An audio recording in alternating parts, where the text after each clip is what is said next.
said that we spend, first off, job arguments. There's no offense on F-spec. You should extend our Karl Guard and numeracy argument, which we conceded throughout the entire debate. They are enumerate. Their arguments on the economy do not matter because they can't count. So don't consider any of their arguments with econ. Don't consider their econ advantage. Don't consider their attacks on our econ. So that all goes away. Drop RT. There was no offense on it. It's a wash. They're topical, whatever. Then drop the China debt. There's no offense on that. They made no terms. They tried feebly the non-unique, but my partner limited that in the 1NR.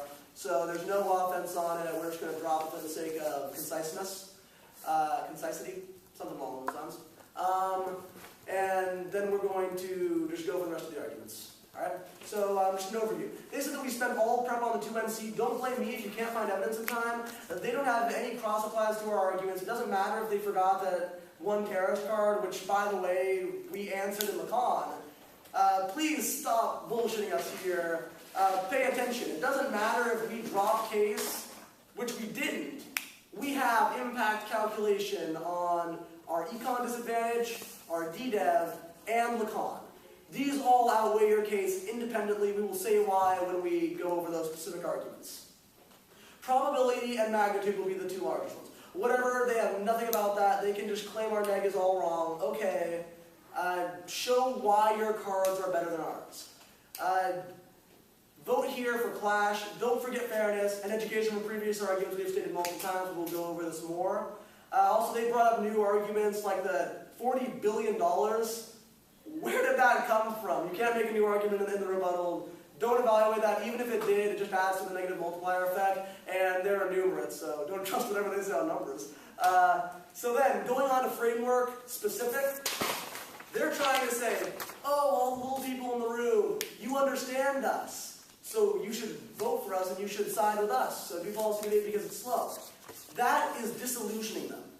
In the constructives, you are supposed to spread to get through your evidence and to make sure that you have maximum education for everybody involved in the debate, including the judge, who you are depriving of education as well.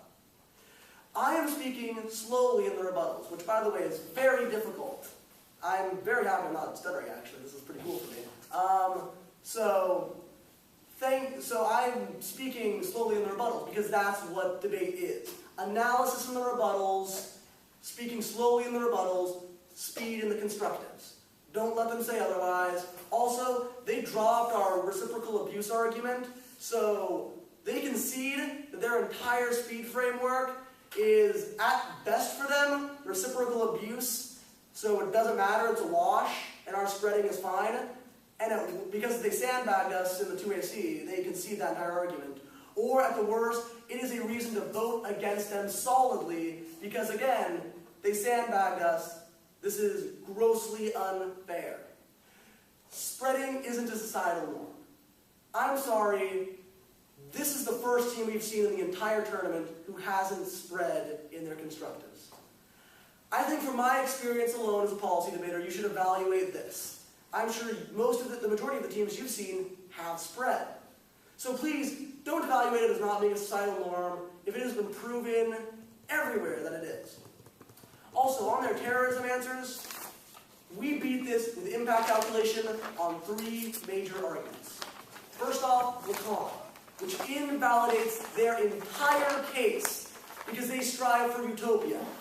They conceded our alt, which states that you replace their political discourse with Lacanian discourse. They concede our alt, so they concede 100% solvency for the K, which means you reject their entire app. No solvency on terror, no solvency on econ, no solvency on environment. Impact calc on DDEV. They never addressed that DDEV has the best time frame for any argument in the debate. In fact, it's the only one that has time frame in the debate. 13 years to be exact, according to our K-wave Poltotsky evidence. Now evaluating our econ. This functions the second their plan goes into action. The second that money goes into the system, it creates a shock. Refer to our Rydell 10 and de Rugby 10 evidences. You will always prefer us for this because the second their plan happens, economic multiplier goes out of whack. They have never answered our econ arguments, Judge. They never answered. They said, no, we don't link, it's not stimulus. That's not the case. No is not an answer to an econ argument. They just don't understand us, which again is more proof for why they are enumerate. So judge, evaluate the proven multiplier effect, that when they dump money into the system, it crowds out the private sector, and since they said that it's an indefinite amount of jobs and money dumped in, it is an infinite multiplier effect. And even if it wasn't, the multiplier effect is the only valid econ argument in the entire debate. So evaluate the negative first for all these impact calc reasons we stated before, and the fact that they reciprocally abuse us on the framework, so don't let them go for that. They have straight conceded every argument. They lose the debate. Thank you. Vote negative.